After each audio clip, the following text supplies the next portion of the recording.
Hi అండి. అందరికీ నమస్కారం. ఈరోజు మరొక మంచి వీడియోతో మళ్ళీ మీ ముందుకొచ్చేసానండి. ఈరోజు మన వీడియోలో సగ్గుబియ్యంతో వడల్ని ఇలా తయారు చేసుకుంటే చాలా టేస్టీగా ఉంటాయండి. ముట్టుకుంటే ఎంత సాఫ్ట్‌గా ఉన్నాయో చూడండి. నోట్లో ఏసుకుంటే అలా కరిగిపోతాయి.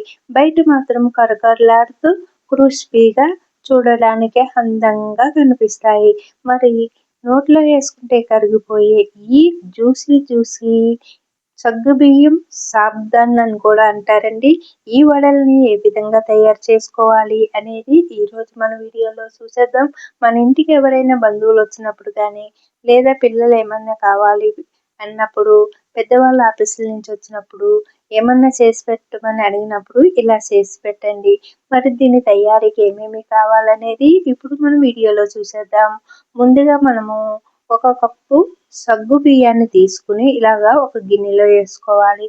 ఇప్పుడు ఈ సగ్గు బియ్యాన్ని ఒక 4 సార్లు శుభ్రంగా కడుక్కోవాలి. ఇక్కడ మనము ముఖ్యంగా గమనించవలసింది, మనం మార్నింగ్ టిఫిన్కి తయారు చేసుకోవాలంటే నైట్ నానబెట్టుకోవాలి. ఇక్కడ వచ్చేసి నేను నైట్ నానబెట్టుకుంటున్నానండి. నైట్ ఇలాగా 4 సార్లు శుభ్రంగా కడిగి ఇప్పుడు దీంట్లోకి వాటర్ లేకుండా వంపేసుకుని ఇందులో ఒక కప్పు వాటర్ని మెల్లి వేసుకోవాలి. ఇలా ఒక కప్పు వాటర్ వేస్తే మనకి సరిపోతుందండి, ములుగుతాయి. అలాగే ప్లస్ మార్నింగ్కి వాటర్ అనేది పూర్తిగా పీల్చేసుకుంటాయి. ఈ వడలు అనేది మార్నింగ్ టిఫిన్ కింద అయినా తినచ్చు, ఈవినింగ్ స్నాక్స్ కింద అయినా తినచ్చు. మరి చాలా టేస్టీగా ఉంటాయండి. ఇప్పుడు మనం వాటర్ వేసి నానబెట్టుకున్నాము కదండి, ఇప్పుడు మనము నైట్ అన్నమాట ఇది. మార్నింగ్ మీకు చూపిస్తాను. చూడండి, నైట్ మొత్తం చక్కగా నానిన ఈ సగ్గు బియ్యాన్ని చూడండి, వాటర్ మొత్తం పీల్చేసుకున్నాయి.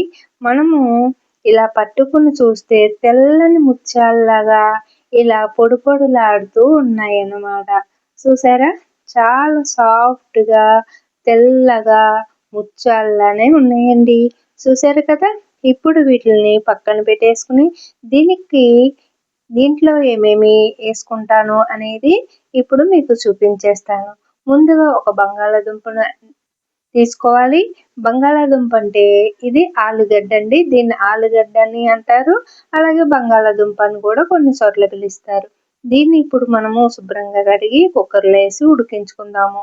ఇలాగ ఉడికిన ఈ బంగాళాదుంపను పై పొట్టు తీసేసి ఇలా మెత్తగా చిరుపుకోవాలి. అలాగే ఒక ప్లేట్లోకి ఒక 2 పచ్చిమిర్చిని చిన్న ముక్కల కింద కట్ చేసుకోవాలి. అలాగే 2 రెమ్మల కరివేపాకును కూడా చిన్నగా కట్ చేసుకోవాలి.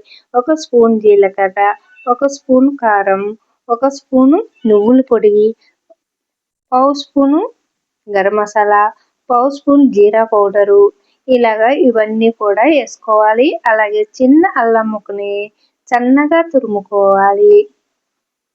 అలాగే ఒక కప్పు పల్లీలని బరకగా ఇలాగా పొడి కింద పట్టుకోవాలి. చూడండి, ఈ పల్లీలను వచ్చేసి నేను ముందుగానే వేపించి పొట్టు తీసి ఇలాగా బరకగా పొడి చేసుకున్నాను మిక్సీలో. ఇప్పుడు మరొక పెద్ద గిన్నె తీసుకుని దాంట్లోకి ఇప్పుడు మనం తీసుకున్నవన్నీ కూడా ఇందులో వేసి మొత్తం కలిపేసుకోవాలి. చూడండి, అన్నీ కూడా ఇలా వేసి ఇప్పుడు మనము ఇదంతా కూడా ఈ మిశ్రమం అంతా కూడా బాగా కలిసేటట్టు కలుపుకోవాలి. అలాగే ఇందులోకి రుచికి సరిపడా సాల్ట్ కూడా వేసి కలుపుకోవాలండి. అలాగే మీ దగ్గర కొత్తిమీర ఉంటే మీకు ఇష్టమైతే కొత్తిమీరను కూడా వేసి కలుపుకొని ఇలాగా వాటర్ వేసుకోకూడదండి. మనకి దీంట్లో ఉన్న వాటరే సరిపోతుంది. అలాగే మనం బంగాళాదుంపలో కూడా చెమ్మ ఉంటుంది కాబట్టి వాటర్ అవసరం లేదండి. అంతా కూడా మనము కలుపుకొని బాల్స్ లాగా చేసుకుని ఇలాగా ఈ లోపలనే మనము నూనెని ఒక కడాయిలో పోసుకుని స్టవ్ పై పెట్టి స్టవ్ ఆన్ చేసుకుని వీటెక్కిన నూనెలోకి అంటే మరుగుతున్న నూనెలోకి ఈ బాల్స్ని 2 చేతులతో ఒత్తుకుంటే ఇలాగా వడలాగా వస్తుంది. ఇలా ఒత్తుకున్న ఈ వడల్ని మనము కడాయిలోని వేసుకోవాలి. ఈ కడాయి ఎడల్పు ఎంత ఉందో అన్ని మనం వేసుకోవాలి ఈక్వల్గా. మరీ ఎక్కువ వేసుకోకూడదండి. ఎన్ని మనకి పడతాయి ఇందులోకి అనుకుంటున్నామో అన్ని వేసుకోవాలి. నాకు వచ్చేసి ఫస్ట్ 4 పట్టినాయండి.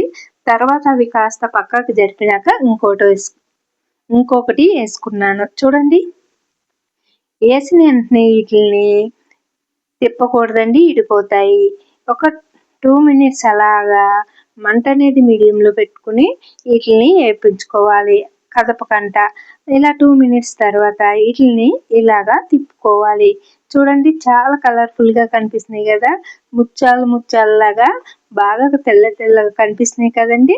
ఇప్పుడు మనకి 2 సైడ్లు కూడా ఇక్కడ చూపిస్తున్న విధంగా గోల్డ్ కలర్ వచ్చేటంత వరకు వేయించుకోవాలి. చూసారా, చాలా కలర్ఫుల్గా కనిపిస్తున్నాయి కదా. టేస్ట్ ఇలా చేస్తే టేస్ట్ సూపర్ ఉంటాయండి. మరి మన ఇంటికి ఎవరైనా వచ్చినప్పుడు కానీ, పిల్లలు ఏమన్నా కావాలని అడిగినప్పుడు కానీ, మార్నింగ్ టిఫిన్ కింద కానీ, ఈవినింగ్ స్నాక్స్ కింద కానీ 2 విధాలుగా కూడా దీన్ని తయారు చేసుకోవచ్చు. మరి అన్నీ కూడా ఇలాగ వేసుకున్న తర్వాత ఒక ప్లేట్లోకి ఇలాగ వేసుకోవాలి. దీంట్లోకి మీకు ఇష్టమైతే చట్నీలు ముంచుకుని తినండి, లేదంటే ఉట్నే కూడా తినేయచ్చు. నేనైతే ఇప్పుడు ఏమి చట్నీ చేయలేదండి. చూడండి, ఇష్టమైతే చట్నీ చేసుకోవచ్చు. మనం ఇందులో కారం అన్నీ వేసాము కాబట్టి ఉట్నే తినేయచ్చండి. ఇప్పుడు మనకి వేడి వేడి సాబ్దాన్ సగ్గుబియ్యం వడలు రెడీ అయిపోయినాయి. ఇలా వేడివేడిగా తింటే కరకరలాడుతూ టేస్టీగా జ్యూసీగా చాలా బాగుంటాయండి. ఒక్కసారి వీటిని రుచి చూసిన వాళ్ళు జన్మలో మర్చిపోరు, అంత టేస్టీగా ఉంటాయండి. మరి ఎంతో టేస్టీగా ఉండే ఈ సగ్గుబియ్యం వడలని మీరు కూడా ఒక్కసారి ట్రై చేయండి. నచ్చితే లైక్ చేసి, షేర్ చేసి, సబ్స్క్రైబ్ చేసుకోండి.